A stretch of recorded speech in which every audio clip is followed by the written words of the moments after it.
তো বন্ধুরা আজকে দিদাকে বাসে তুলে দেবো, দিদা বাড়ি যাবে আর থাকবে না। তো চল।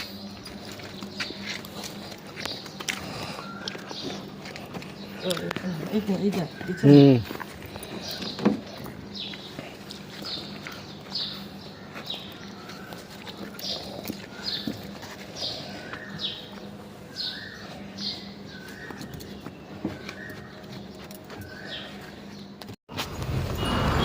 তো দিদা এসছিল, তো দিদা নাতনির বিয়েতে ছিল। দিদাকে থাকতে বলা হচ্ছিল, দিদা থাকবে না। দিদার বাড়িতে যাওয়ার জন্য লাফালাফি করছিল। তো তাই দিদাকে বাসে তুলে দিতে যাচ্ছি।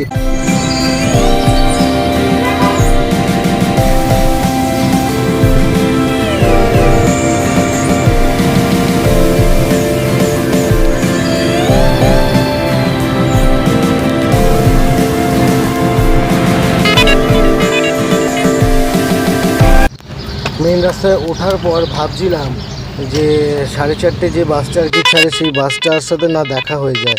দেখা হয়ে গেলে খুব সুবিধা হবে, দিদাকে তুলে দেবো, দিদাকে অনেকক্ষণ ওয়েট করতে হবে না। তো ভাবতে ভাবতে একটা বাস আসছিল, তাই উল্টো দিকে ঘুরিয়ে দাঁড়ালাম। দাঁড়িয়ে বাসটাকে হাত দেখালাম, বাসটা দেখে খালি, গ্যারেজ যাচ্ছে, তাই নিল না। তারপর আমরা ডিপোতে চলে গেলাম।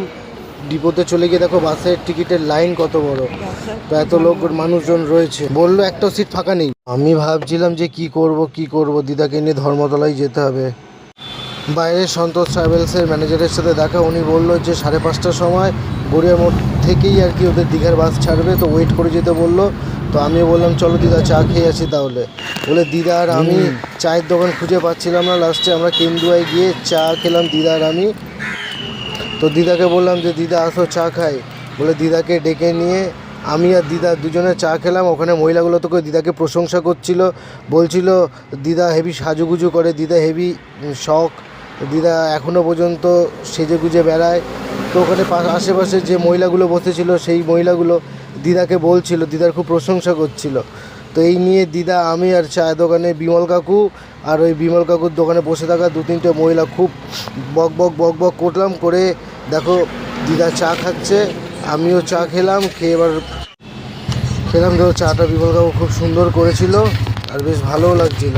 সারা গাড়ি চালানোর পর এরকম গরম গরম একটা চা, ও আলাদাই লেভেল। দিদার চা খাওয়া প্রায় শুরু করলো। তো দিদার চা খাওয়া হয়ে গেলেই দিদাকে গাড়িতে বসিয়ে দিলাম। তো বললাম দিদা তুমি বসো, আমি আসছি।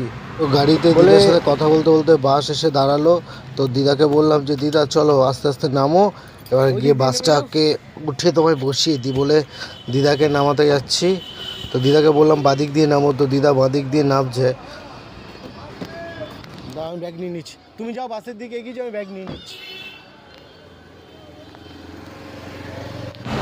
তো দিদাকে বললাম যে তুমি বাসের দিকে আগাও, আমি ব্যাগ নিয়ে নিচ্ছি বলে আমি ব্যাগ দুটো বের করলাম, করে দিদার পেছন পেছন যাচ্ছি। তো দিদা বলেছিল সামনের দিকে সিট নিতে। আমি বাসের কন্ট্রাক্টর যে ম্যানেজার ছিল তাকেও বলেছিলাম যে সামনের সিট হলেই তবে আমি যে দিদা যাবে, না হলে কিন্তু যাবে না, আমরা ধর্মতলায় যাচ্ছি। তো দাদাটা বলেছিল ঠিক আছে আমি সামনে একটা সিট ব্যবস্থা করে দেবো, কোনো চিন্তা নেই। তো আমি বললাম ঠিক আছে। আমি ভয় পাচ্ছিলাম যে এটা এসি কোচ, দিদার প্রবলেম হবে কি না। যাই হোক দিদা কিছু বলেনি প্রবলেমের কথা। তো বাসে তো সব লাইন দিয়ে উঠছে দেখো।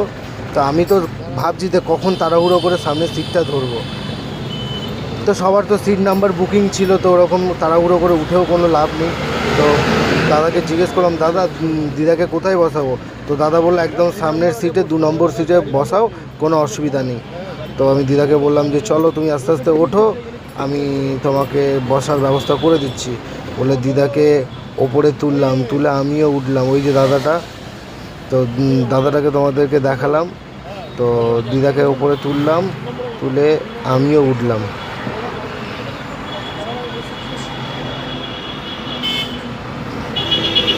বাসটার ভেতরে এই সুন্দর ডেকোরেট করা ছিল। তো দিদাকে কোথায় বসাবো, একটা মহিলা তো ছুটতে আসছে আমি বসবো বলে সামনে। তাই বললাম না না এখানে দিদা বসবে, আমার কন্ট্রাক্টর দাদার সাথে কথা হয়ে গেছে, তুমি কন্ট্রাক্টর দাদাকে জিজ্ঞেস করে নিও বলে ওদেরকে চুপ করালাম। তো একটা বাচ্চা মেয়ে এসে বসলো আর দিদাকে আমি জানলার দিকে আগে বসাতে পারলেই যেন বাঁচি। দিদা সেটা বুঝতে পেরে হুড়মুড় করে জানলার দিকে ঢুকছে। তো ফাইনালি দিদা জানলার দিকে ঢুকে গেছে, আর দিদার ব্যাগগুলো আমি ওই জানলার দিকেই চেপে রাখার ব্যবস্থা করছি।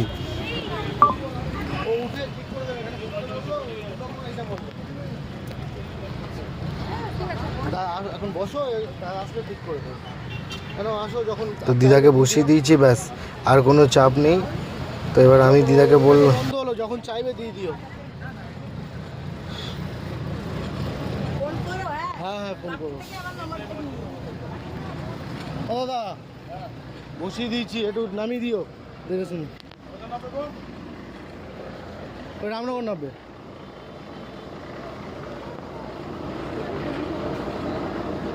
এটা আমার খুব চেনা জানা, আমাদের 45 পাম্পেই আসে, আমার খুব পরিচিত। তো দিদা চলে যাচ্ছিল, তো দিদারও মন খারাপ হচ্ছিল, কিন্তু দিদার যেখানে থেকে অভ্যস্ত সেখানটাই দিদার ভালো লাগবে। আমি সেটা দূর থেকে লক্ষ্য করছিলাম যে দিদা চলে যাচ্ছে, দিদার মন খারাপ হচ্ছিল। তো কী করব, দিদাকে জোর জবরদস্তি থাকতে বলছিল সবাই, দিদা থাকেনি। তো যাই হোক দিদাকে বললাম তুমি যাও সাবধানে, আমরা আবার আসবো, আর আমি ওদিকে কাজে বাজে গেলে আমি ঠিক তোমায় নিয়ে আসবো, তুমি এদিকে আবার দুদিন ঘুরে টুরে আবার তুমি চলে যাও। তো দিদা বললো ঠিক আছে। দিদাকে বলে নামলাম। দিদা আবার বললো যে স্যারের থেকে নাম্বারটা নিয়ে আমায় ফোন করি যেন। ও দিদা তাহলে বসো, নামিয়ে দেবে ঠিক মতো। আমি এখানে আছি, ছাড়লে চলে যাবো। আচ্ছা ঠিক আছে। তো বন্ধুরা ফাইনালি দিদাকে বাসে তুলে দিলাম, বাস এখনও ছাড়েনি, বাস ছাড়লেই আমি চলে যাব। তো এই হচ্ছে বাস, আর এই আমার মহারাজ হচ্ছে আমার সামনে দাঁড়িয়ে রয়েছে। তো বাসটা ছাড়ুক, আমি চলে যাব।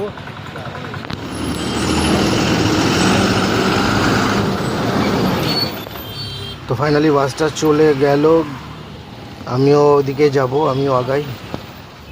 তো বন্ধুরা ঠাকুমাকে তুলে দিলাম, এই ঠাকুমা চলে যাচ্ছে বাড়ি। তো আমি এখন আমার মহারাজকে নিয়ে চলে যাচ্ছি পাম্পে। দেখো সিএনজি নেই, সিএনজি ভরাবো। তো চলে গেল, আমিও পাম্পে ঢুকে গেলাম।